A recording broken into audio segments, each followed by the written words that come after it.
adjust the mic if you have to. State your name again, please, for the record. Spell your last name. Rachel Nguyen, Nguyen. Good morning. Good morning. Agent Nguyen, could you please tell the jurors who you work for? I work for the South Carolina Law Enforcement Division, most commonly known as SLED. And how long have you worked at SLED? I've worked at SLED for approximately 8.5 years. Could you pull the microphone a little closer so we can make sure to hear you, or speak up a little? Thank you. And what is your position at SLED? I am a forensic scientist within the DNA casework department at the SLED Forensics Laboratory. So what does that mean? Tell us a little bit more about your job. Like my job duties? Yes. So I am responsible for direct DNA analysis when requested by a DNA analyst. What that is the beginning portion of the laboratory section component of DNA analysis. That involves DNA extraction as well as DNA quantitation. Extraction meaning to separate any possible DNA from a sample, such as a swab or a cutting. And quantitation would be to see how much, if any, is present in a sample. I'm also responsible for serology analysis as well as evidence processing. Serology analysis is body fluid identification. At SLED, we test for blood, semen, and saliva. Evidence processing would be to process items for possible touch DNA or ownership DNA. Touch DNA would be to retrieve any possible DNA on an item from handling it. Ownership DNA would be potentially retrieving any DNA from wearing an article of clothing. In addition to those types of analysis, I also issue reports on my findings when appropriate. I am able to technically and administratively review reports by other serologists, and then I provide courtroom testimony when required. Now, you must have some kind of special training and education to be able to do these things. Can you tell us about that? So I have 2 Bachelor's of Science degrees from the University of New Haven, one in forensic science and one in biology. Upon being employed within the DNA casework department, I underwent approximately a year-long training program under a court-qualified forensic serologist. During this time, I was able to observe as well as practice the different types of serological analysis as well as evidence processing.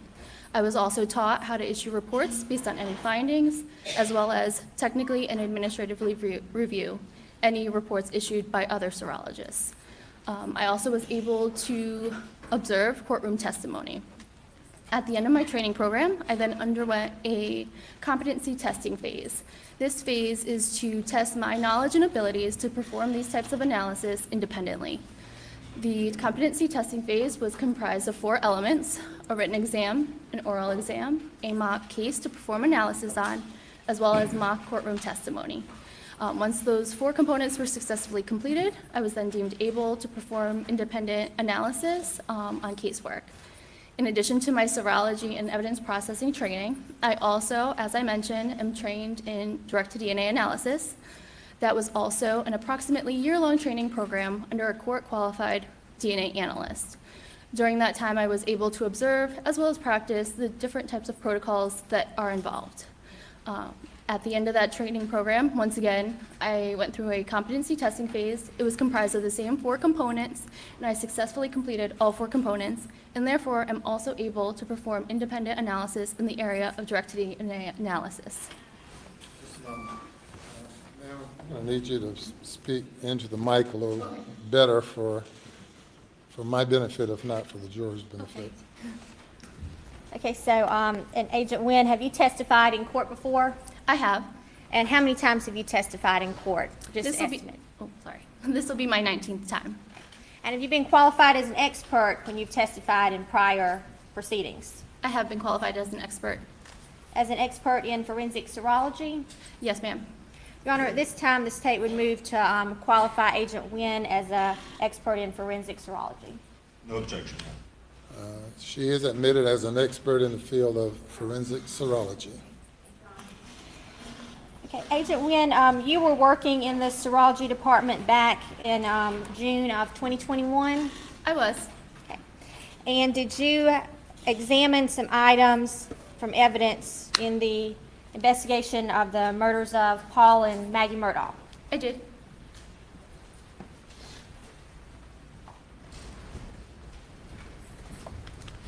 I'm going to show you State's Exhibit 63 through 66.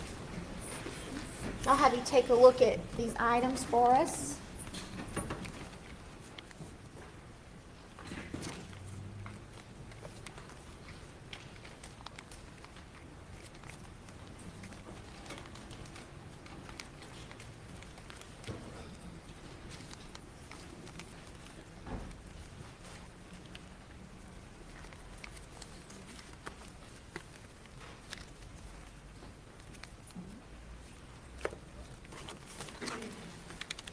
Are those items that you examined? Yes, they are. I can identify these items because on the small manila envelopes contained within, I have written the unique case number that was assigned to this case at SLED, as well as each of their item numbers, my initials, and the date I opened the packaging. Okay, and each of those items is a 300 blackout case.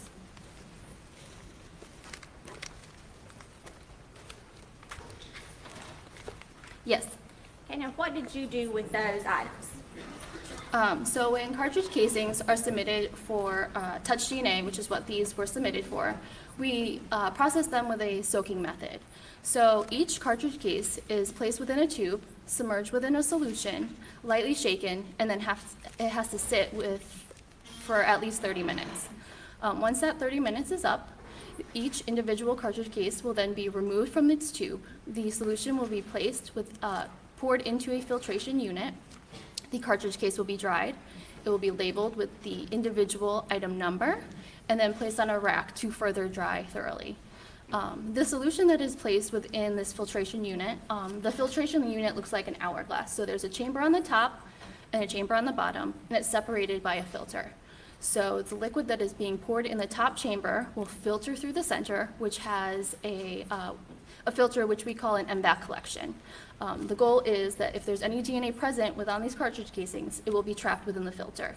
And then the water goes to the bottom. The solution.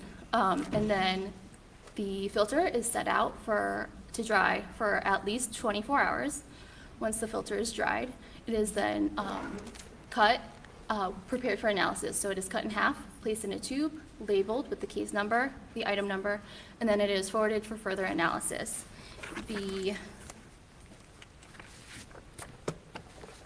And that collection from these items was identified as SLED item 7.1.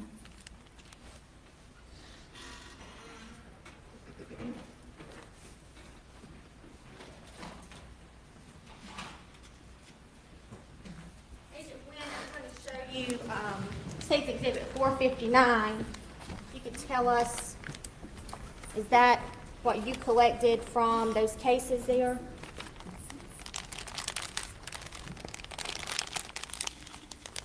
Yes, so within here is, as I mentioned, SLED item 7.1. Once again, I recognize this because it has the unique case number, the container number, my name and date on the outside, as well as my name and date on a seal at the top. And what did you say you did when you collected the, I guess, disc? Would you say? So once the MVAC collection or the filter is dried, I will cut it in half and then half again. So each water will be placed within a tube for DNA analysis. It's labeled with the unique case number, the item number, and it is forwarded for further analysis. So you forwarded that to DNA for more analysis. That is correct. Your Honor, at this time, the state would move 459 into evidence. Submit it.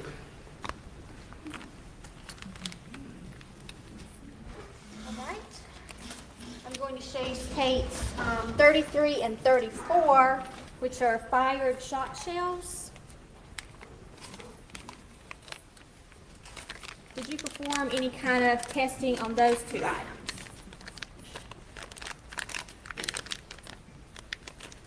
Yes, so states 33 and states 34 are consistent with SLED item number 9 and 10, which were fired shot shells. These were also submitted to the laboratory for touch processing. these shot shells were swabs for the touch collection. So basically, I take 2 swabs, sterile swabs, and moisten one with the ionized water, and then I will rub it against the exterior of both of them, and then leave them out to dry. Once the swabs are dried, I will then prepare them for DNA analysis, which involves just cutting a small portion from each swab, placing it within a tube, labeling it with the case number, the item number, and forwarding it for further analysis. For this, these swabs from the entire exterior of these 2 items were identified as item 10.1.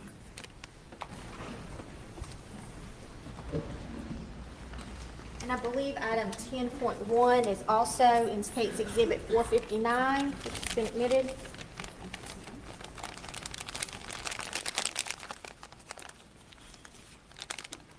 And you can open that if you need to.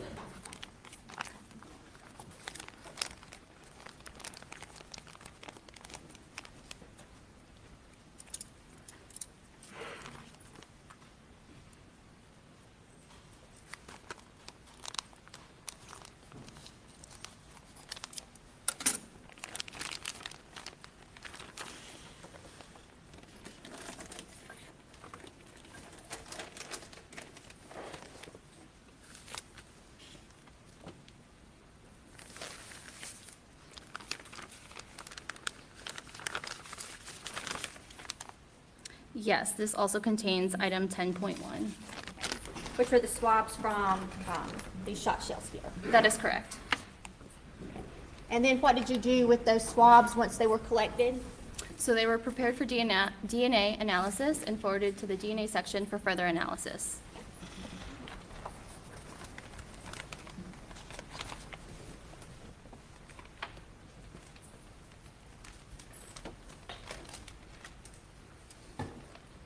I'm going to hand you what's been marked as State's Exhibit 18, which I believe is your item 17.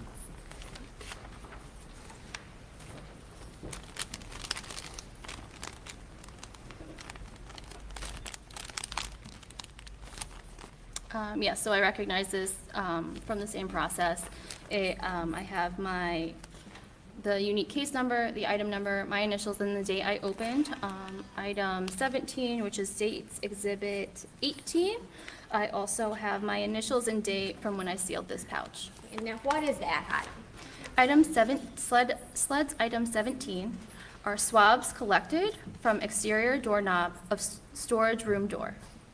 And what did you do with that item? So I prepared these swabs for DNA analysis. Once again, I just cut a small portion from the swabs and forwarded it for further analysis.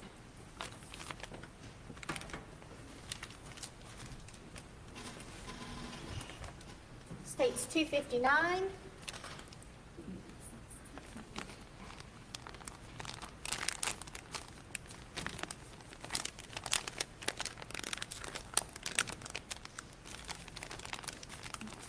States 259, I do recognize for the same reason. I have written the case number, the item numbers, my initials, and the date that I opened these items. Found within States 259 are items 15 and 16. Item 15 are swabs from Camo Benelli 12 gauge shotgun receiver forward of the loading port, and swabs identified as item 16 are swabs collected from barrel of Camo Benelli 12 gauge shotgun.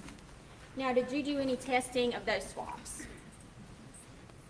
Yes. Items 15 and 16 had blood requests on them, so these were tested with our presumptive blood test. A presumptive test only indicates the possible presence of a body fluid, and how I did that is because since these are swabs, I took a sterile swab, moistened it with deionized water, then rubbed it gently upon the swabs that are identified as these items. I then tested that test swab for the possible presence of blood. Closer. Clear that this is a personal conversation. I'm sorry. You know, the prosecutor is behind you, and you're looking at her, and Mike is in front of you, and Attorney General, perhaps if you would move in a different direction, the witness will speak in a different direction, and I can understand what she's saying. Or she can speak louder, or speak into the mic rather than speaking to you. Okay, so if you could, please continue explaining what the item is, please. Yes, so I tested these presumptively for the presence of blood. So item 15, which were the swabs from the receiver forward of the loading port of the Camo Benelli 12-gauge shotgun, tested positive for the possible presence of blood. Item 16, swabs collected from barrel of Camo Benelli 12-gauge shotgun, tested negative for the possible presence of blood. Both sets of swabs were forwarded to the DNA section for further analysis. Okay, so at this point, we don't know, we just know there's blood. There's the possible presence of blood on item 15. Objecting to the leading question. Pardon? Objecting to the leading question, Your Honor. All right. Please do not lead the witness and restate the question. And what did you say was present, or presumptively present on those items? So item 15 was positive for the possible presence of blood. Item 16 was negative for the possible presence of blood. And what did you do after you made those determinations? So both of these sets of swabs were prepared for DNA analysis and forwarded to the DNA section for further testing.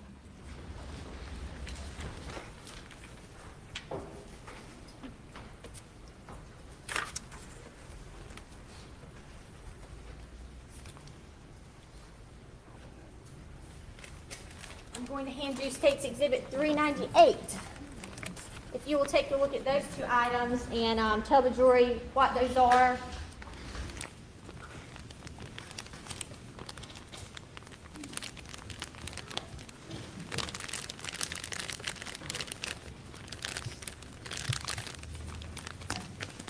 State's Exhibit 398 are SLED items 22.4 and 22.5, which corresponds to item 22.5 is described as reddish-brown debris swabbed from the right side of item 22 receiver, and 22.5 is described as reddish-brown debris swabbed from the left side of the item 22 receiver above manufacturer information.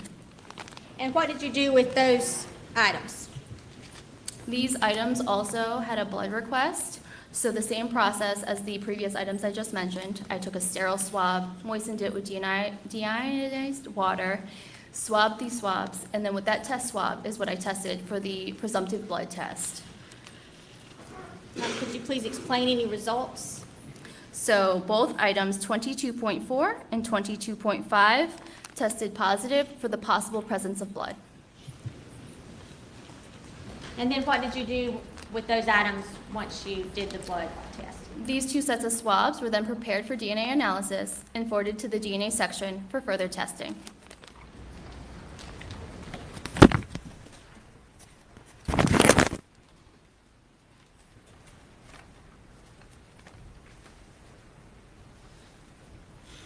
Now, there was a number of guns in this case that were processed. Is that right? I believe so. Okay. Could you tell us about the testing you did on State's Exhibit 89, your item 30, the Mossberg shotgun? So when items of evidence are submitted to the SLED laboratory, sometimes they have multiple requests of different departments. In this case, item 30, a Mossberg shotgun, had 3 requests for the latent prints department, for the DNA department, as well as the firearms department. So we try to organize it so that no department's analysis conflicts with another department. In this case, this item was forwarded or was sent to the latent prints department for processing. The latent prints examiners are trained in collection for touch DNA as well as swabbing up any stains that they may notice. So item 30 had a blood request on it. The latent prints examiner, which took this item into their custody, requested that I come down as a second pair of eyes to visually examine this item for any possible staining. We located one stain, which I tested for the possible presence of blood, and the result was negative. And after that, are you aware of any further processing on that Mossberg shotgun? I am not. So I was there with the examiner, and it remained within that examiner's custody the entire time. All right, let's move on to the other shotguns. We have a Browning shotgun, a Benelli Black Eagle 2 12-gauge shotgun, and the rifle, in addition to the guns we've already talked about. Can you kind of sum up how you analyzed those 3 different guns? So those 3 different guns that you just mentioned were items 31, 32, and 33. They were done in the same manner as item 30, as I just mentioned. So they were within the custody of the latent prints examiner. I went down to visualize it for any possible staining. The results for these 3 guns, however, was no apparent blood stains present. And did you do anything else to check for blood at that point? I did nothing further with these items.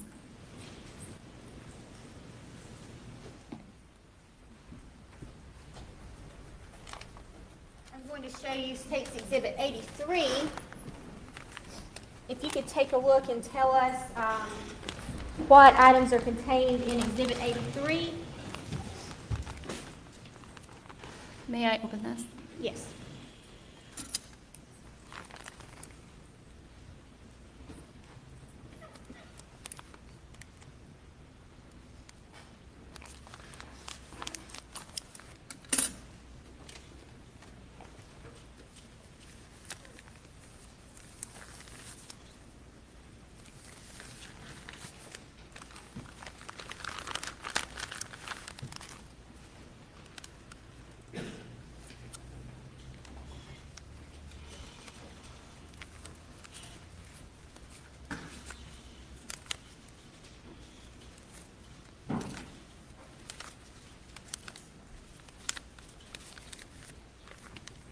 State's Exhibit 83 contains sled items 51 And Agent Wynn, you don't have to go through the sled item numbers. through Thank 60. you. Yeah.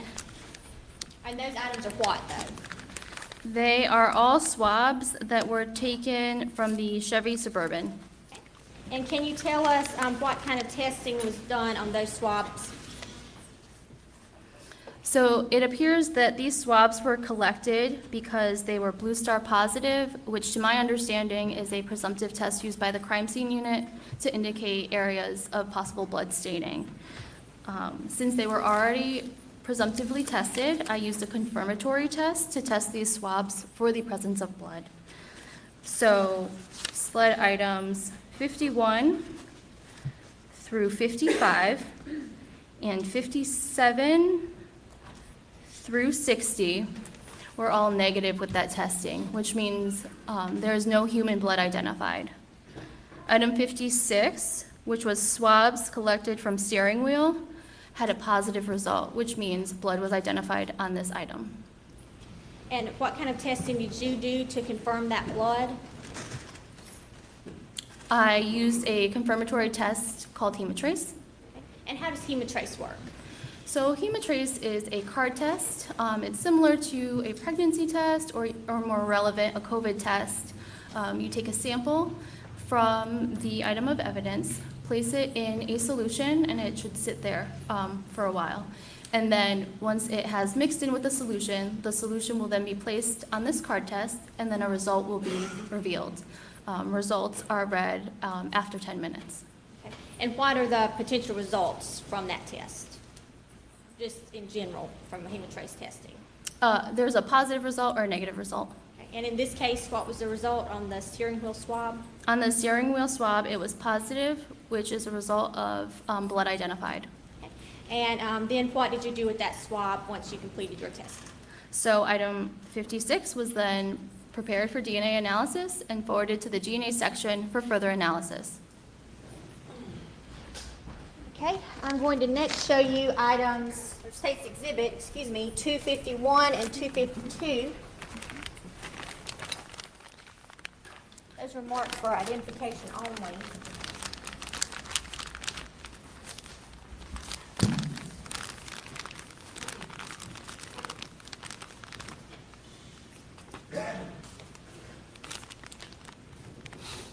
Okay, can you tell us what are those items? So State's Exhibit 251 corresponds to the left fingernail clippings and right fingernail clippings of Margaret Murdaugh. State's Exhibit 252 corresponds to the left fingernail clippings and right fingernail clippings of Paul Murdaugh. Okay. So on States 251, the fingernail clippings from Margaret Murdaugh, what, if anything, did you do to those items? So State's Exhibit 251, what's received is clipping from her fingernails. So I will take a portion of the clippings that have been submitted, place it within a tube, and forward it to the DNA section for further analysis. Okay, and when you say a portion of the clippings, does that mean you clip some more and send to DNA, or what does that mean? So the literal fingernail clippings are what's being submitted within the envelope. So say there's 5 clippings. I will forward approximately 2 to 3 of what's been submitted, place it within the tube, and that's what will be forwarded for analysis. And did you do the same process with State's Exhibit 252, the fingernail clippings from Paul Murdaugh? Yes, State's Exhibit 252 will receive the same preparation for DNA analysis. Your Honor, this time the state would move Exhibits 251 and 252 into evidence. No objection. They're admitted.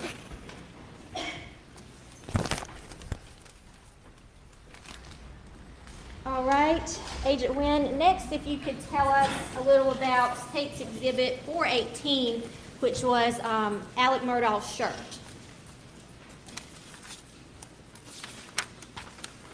Could you describe how you first processed the shirt when it was initially received by the lab? So the white shirt from Richard Murdaugh was submitted with a blood request. On June 9th of 2021, I processed this item for the possible presence of blood. So that entails I first visually examined the shirt for any areas that are consistent with the staining of blood. Then I tested these items that I have indicated with our phenolphthalein presumptive test for blood. 2 stains were tested. Both stains were positive for the possible presence of blood. 1 stain located at the exterior front bottom edge of white shirt was forwarded to the DNA section for further analysis. Afterward, Just a second. okay. And I'm going to hand you State's 460.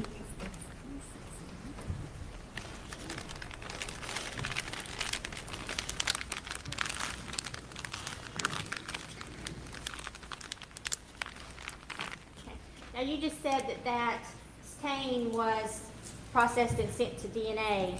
How did you process that? Did you send the whole shirt, or how did that work? So the stain that I had located, I cut that stain from the shirt. I then prepared it for DNA analysis, which means I cut a small portion of that stain, placed it within the tube, labeled that tube, and forwarded the cutting as well as the portion that I have prepared to the DNA section for further analysis.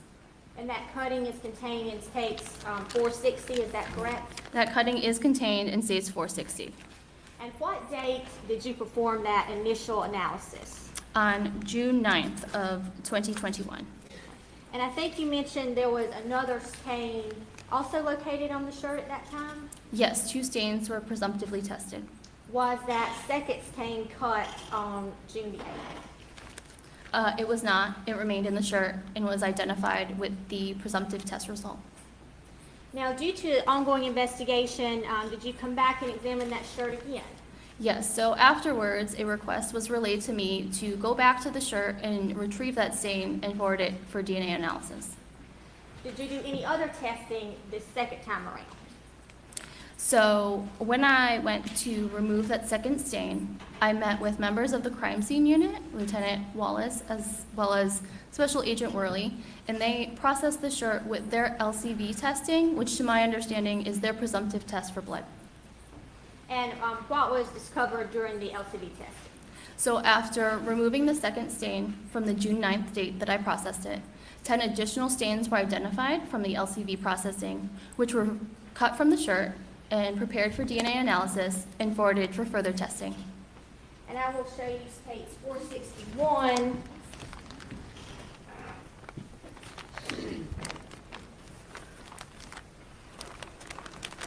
Are those the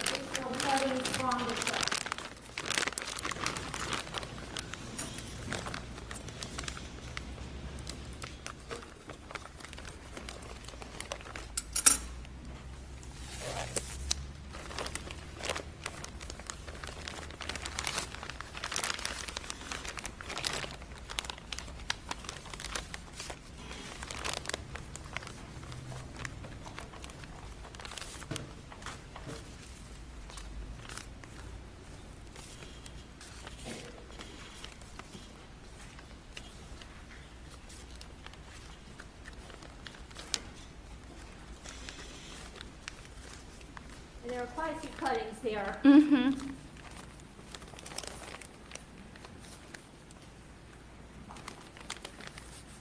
Yes, so all the cuttings from the shirt are here. Okay.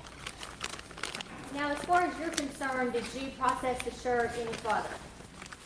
No, besides preparing these additional stains that were identified, nothing further was done.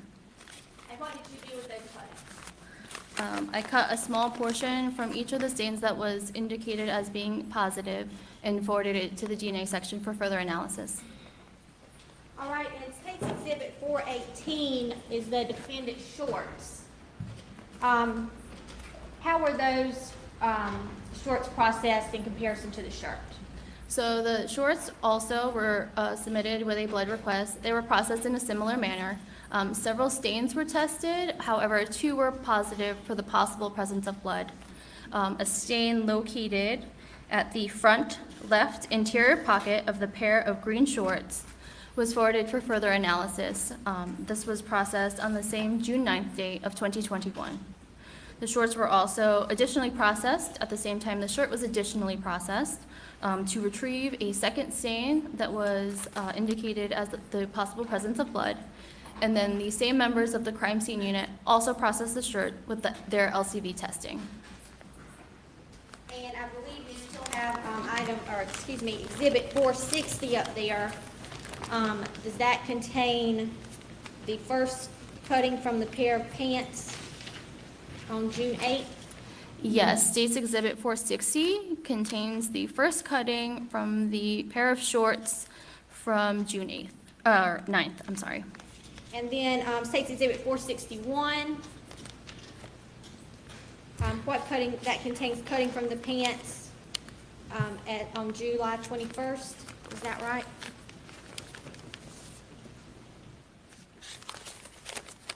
Yes, so State's Exhibit 461 does contain the additional cuttings, so the second stain that had tested positive on the June 9th processing date, as well as 6 additional stains were indicated from the crime scene unit when they processed the pair of shorts with their LCV testing.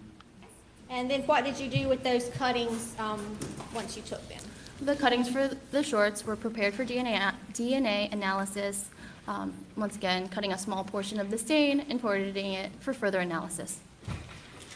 And I'm going to show you State's 473. You could take a look at that. Do you recognize that as, what do you recognize that as? So this appears to be a photo of item 20.2, which is the cutting from front left interior pocket of pair of green shorts from Richard Murdoch. Your Honor, at this time I would move State's 473 into evidence. No objection. Submitted. Permission to publish.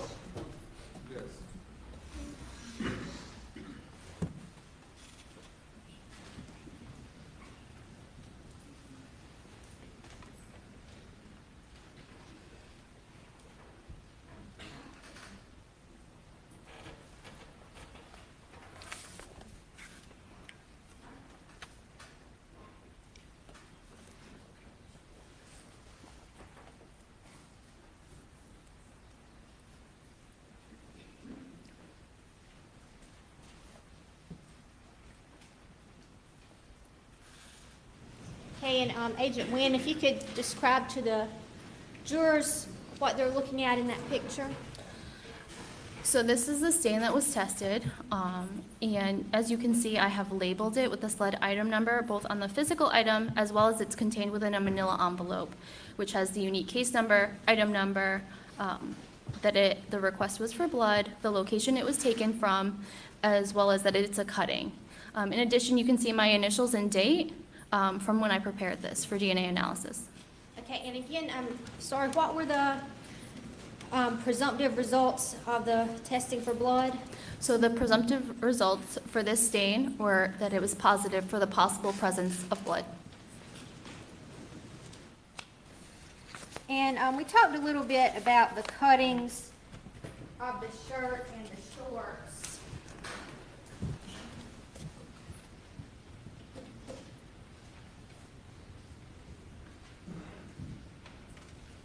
Just to kind of aid the jury and seeing what you actually did, I'm going to show you states 471 and 472.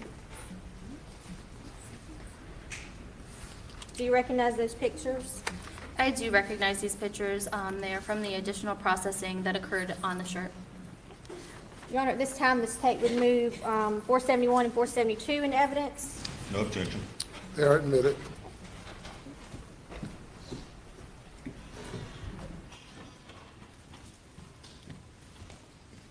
On states 472,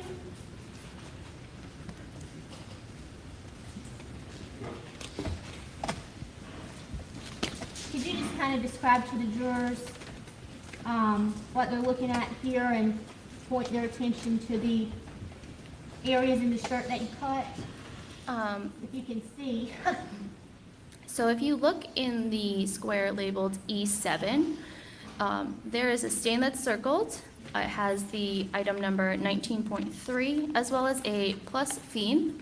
That was the second stain that I had tested on the original processing date that was to be retrieved during this time of processing. Then you can see there are additional stains circled in blue with letter identifiers. Those were areas of staining that was identified from the crime scene unit when they processed with their LCV test. Each stain has the sub-item twice. That is to, one is to stay with the stain once I've cut it, and then one is to stay within the shirt, so in the event that you needed to know where that stain had originated, you could locate it. And then State's Exhibit 471. State's Exhibit 471 is the front of the shirt. It has several areas of staining that were circled as a result of the LCV processing by the crime scene unit. And those are also areas that you cut from the shirt. Yes, so once again, I have written the sub-item numbers that they were assigned, and then removed each of these stainings along the line that I've outlined, and prepared these stains for further analysis for DNA. And you said you followed the same process regarding the pants. That is correct. All right, let's move on to State's Exhibit 419, which was the shoes of the defendant.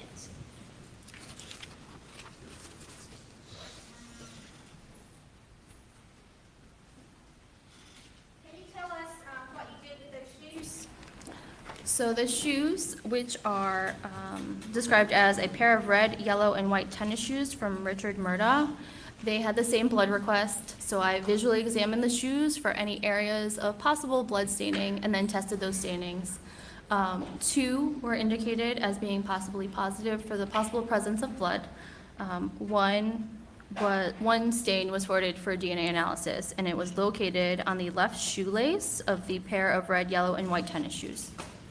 And are those cuttings in State's Exhibit 460 that you already have up there with you?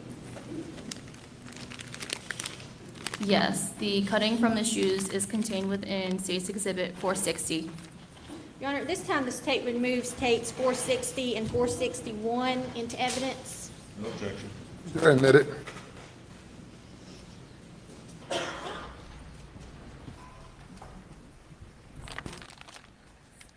All right, Agent Wynn, we're making some good progress here. State's Exhibit 226 was a blue raincoat.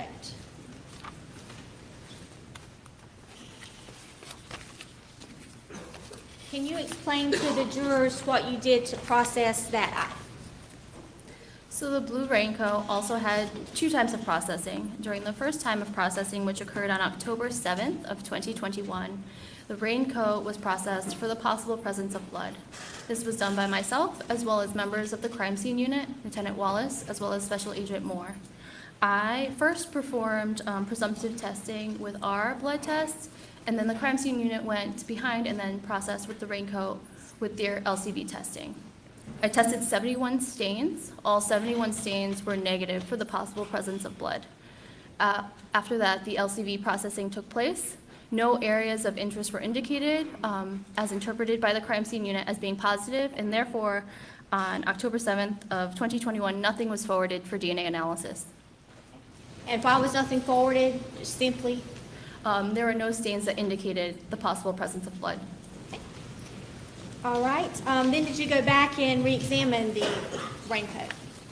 Yes, an additional request came in for the raincoat for ownership. Once again, ownership is a collection method for DNA to identify the primary wearer of an item. Okay. And how did you process that for ownership? 2 sets of swabs were taken off the raincoat. The first set of swabs was identified as item 173.2, which were swabs from interior cuffs, collar, and hood, interior and exterior zipper area, zipper and zipper pull of the blue raincoat. The second set of swabs that were taken from the raincoat were identified as item 173.3, swabs from side openings, zipper area, and both interior portions of exterior pocket of the blue raincoat. In addition, Excuse me. I will hand you states 462.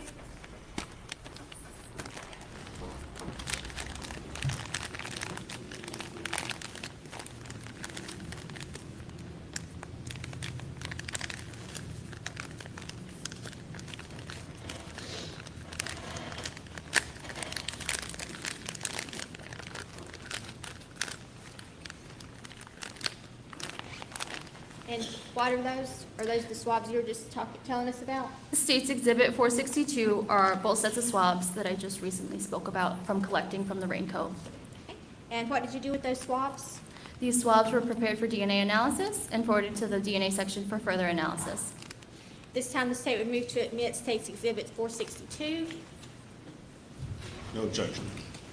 It's admitted.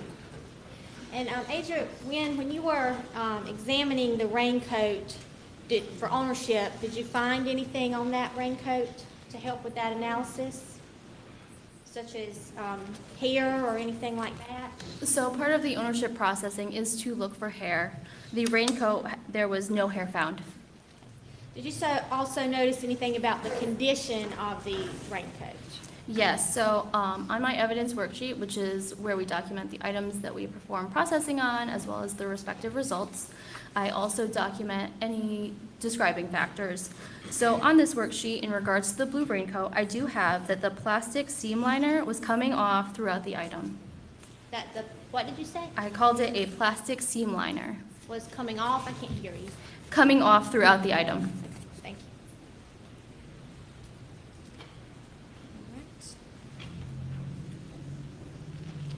All right. Also, in this case, did you receive a number of buccal swabs? I did. And that is,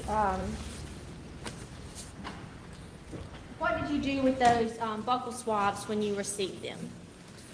So buccal swabs don't require any testing on my part. I just prepare those buccal swabs for DNA analysis. Once again, cutting a small portion off of each swab, placing it within a tube, and forwarding it for further analysis. All right, Agent Wynn, the state has no further questions at this time. If you'll please answer any questions from the defense. Mr. Barber.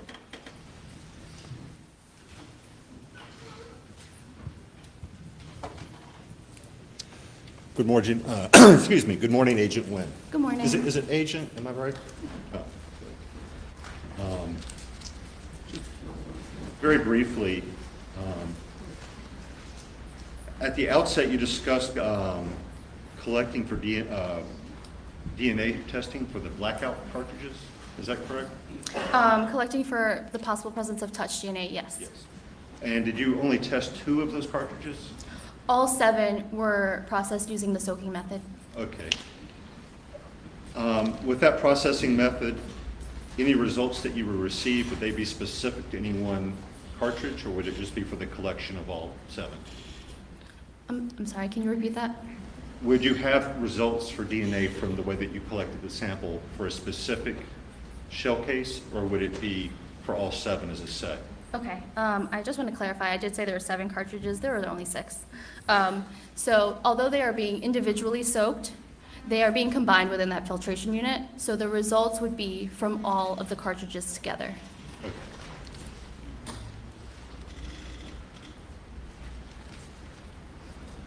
And you had positive presumptive tests for 2 shotguns, correct? Portions of 2 shotguns?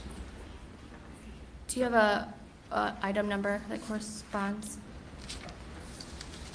I can get those in a second. Do you remember there are 2 shotguns you just testified had positive presumptive blood tests?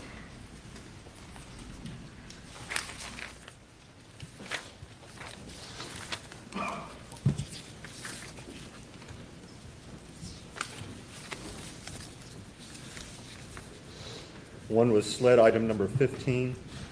Yes, so the swabs from the Benelli shotgun, item 15, was positive for the possible presence of blood. However, I believe you mean the second set of swabs, item 16, that was negative. And then there was later sled item 22. Oh, yes, the 2 sets of swabs from sled item 22 were both positive for the possible presence of blood. So I guess, what exactly is a presumptive test? So a presumptive test is indicating the possible presence of a body fluid, in this case, blood. It's not confirming the presence, it's just an indication so that we can further test that stain. And how does it indicate the possible presence of blood? So the phenolphthalein test interacts with the hemoglobin found within blood, and that's what it's basically giving a positive result with. Is it fair to say that it changes color? It's like a dye and it changes color? So it's a color change test. Based on the presence of the hemoglobin, a swab that's being tested will turn a bright pink color. And is that presumptive test specific to human blood? It is not specifically human blood. It can be human blood or animal blood. Could chemicals other than blood cause a positive test result? So the phenolphthalein test has what we call false positives, which can give a positive result, but it is not blood. Those include copper salts, nickel salts, rust, as well as some plant and peroxidases, which include broccoli, cauliflower, horseradish. It also can give a positive result for pus and sometimes in the presence of bacteria. Okay, so there are a number of things that could give a positive result. Is that why you also have a confirmatory test? If we test something for the possible presence of blood, we don't typically do a confirmatory test unless it's requested. We just store that sample for DNA analysis. Who would request a confirmatory test? Usually an investigator of an agency may request it. Sometimes solicitors or defense attorneys may request an additional test. And the confirmatory test, I think you testified, is just basically like a COVID test? It works similar to a COVID test. 2 lines means human blood? It'll have a line to indicate that the test is working properly, which is a control line. And then if it is positive, it will have an additional second line. If that second line does not show, that means that the test is negative. Is it an accurate test? I would say that it's an accurate test as long as the control line is present. It's more accurate than the presumptive test. That's why you use it, correct? So the confirmatory test is saying that yes, blood is identified on the item that's being tested. Human blood. Human blood, as well as higher primate blood and ferret blood. And you did not do any confirmatory tests on the shotguns? I did not do any confirmatory tests on the shotgun swabs. And that was simply because no one asked you to, correct? In effort to not consume any of the sample on the swabs, as a swab is a small area, we just forward it for DNA analysis.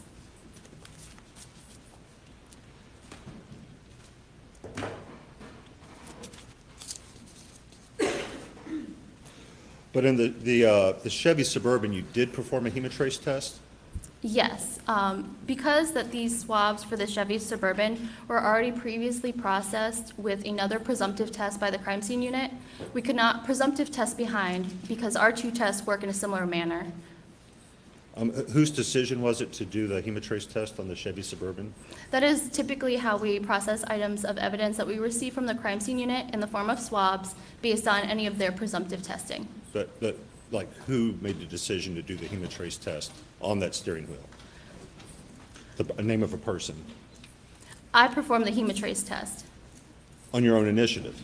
No, that is a common way we do testing on swabs that have already been collected based on a presumptive test. Did someone instruct you to perform a hemotrace test on the steering wheel? No, it is part of our general operating procedures. But you did not perform hemotrace tests on the weapons? The swabs that were collected off of the weapons, no, because they were not presumptively testing prior, so I could use our presumptive test on those items. Did you perform or prepare any samples from the victim's clothing or bodies other than the fingernail clippings that you discussed? I do not believe so. Okay, so the only thing from the body of Maggie Murdaugh or Paul Murdaugh that you tested were the fingernail clippings from Maggie Murdaugh? So I prepared the fingernail clippings for DNA analysis, as well as the buccal swabs from those individuals. Right, but nothing else from their bodies, correct? No, I did not test their Or clothing. their clothing, or their clothing, I sorry. did not test their clothing.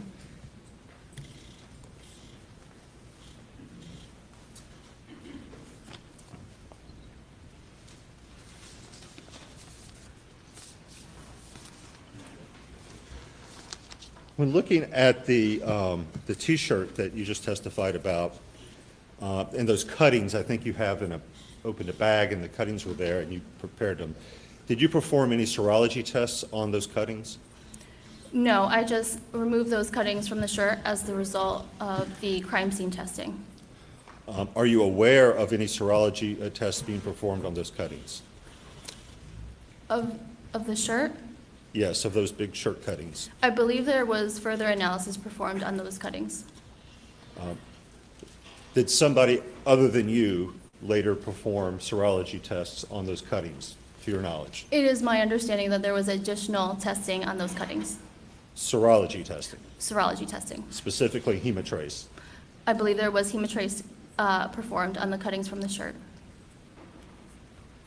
But that, just to be clear, that wasn't performed by you. I did not perform hemotrace on any of the cuttings on the shirt. Did you perform any hemotrace tests on the shorts or tennis shoes? I did not perform any hemotrace testing on the shorts or the shoes.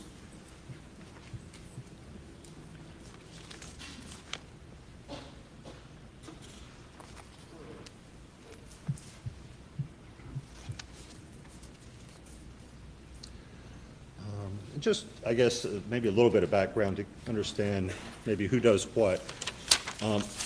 When you're working on this case, do you have like a direct supervisor? I do have a direct supervisor. And who is that person? Her name is Laura Hash.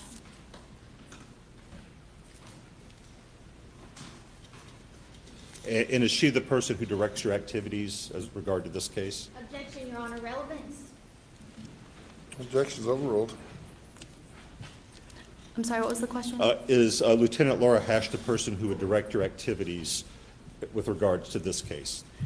So, based on our operating manual, as well as my training experience, based on the requests of certain items that are submitted, I will decide how those are tested. However, if additional processing is requested, those usually are communicated to me through my direct supervisor.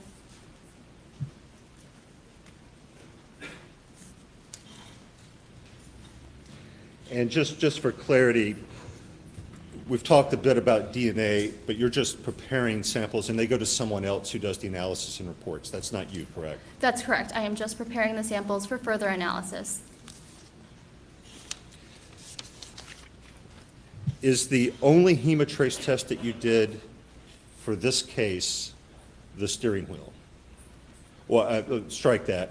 The Chevy Suburban, I believe there may have been some negative tests from the Suburban, but were those the only hemotrace tests you did for this case? No, I did hemotrace the swabs from the Chevy Suburban. I also hemotrace tested swabs collected from a Ford F-250. And what were the results from the Ford F-250? There were 4 swabs submitted from the Ford F-250, and the results for all 4 of those sets of swabs were negative for human blood. So the steering wheel was the only positive test that you did for hemotrace? Yes, the steering wheel from the Chevy Suburban is the only positive hemotrace result I have.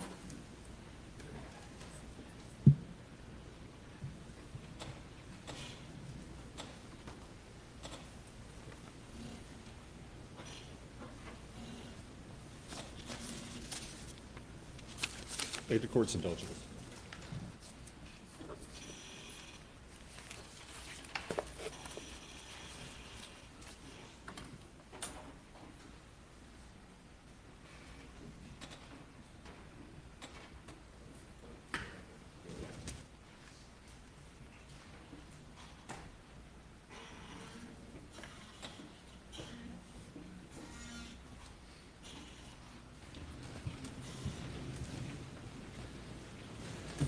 Just one final question or a little set of questions.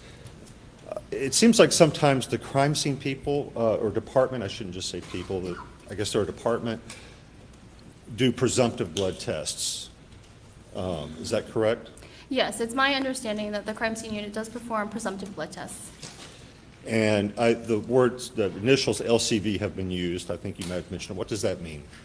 It stands for leucocrystalline violet. And can you describe that test? I don't know much about the test. I just know that it is a test that the crime scene unit uses as their presumptive blood test. Do you know what color it turns when there's a positive result? It'll turn a purple color.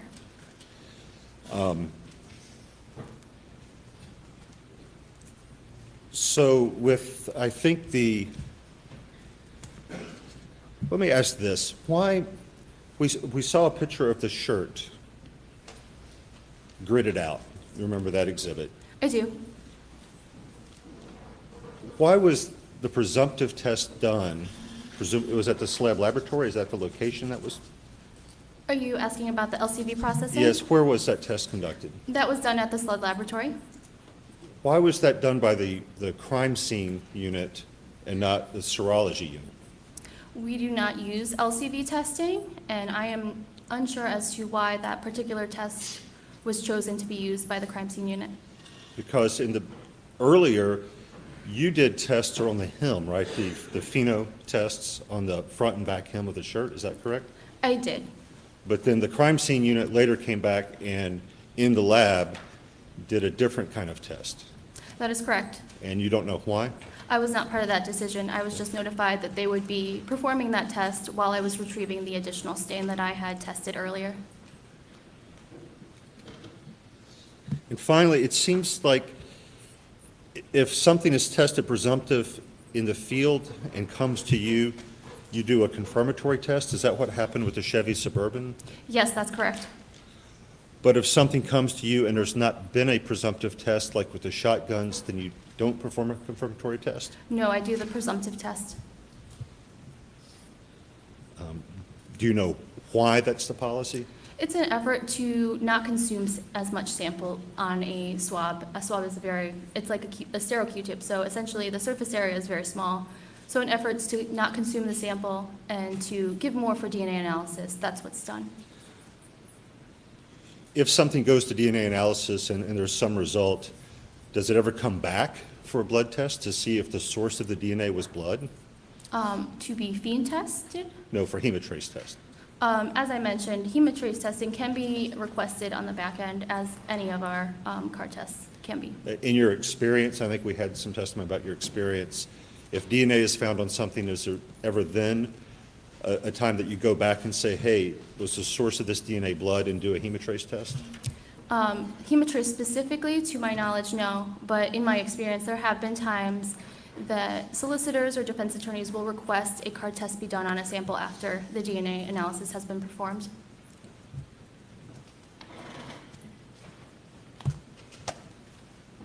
No further questions.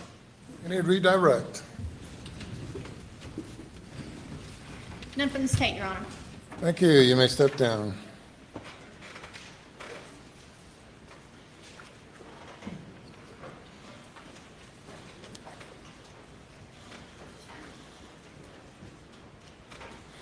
We'll be in recess for about 10 minutes or so.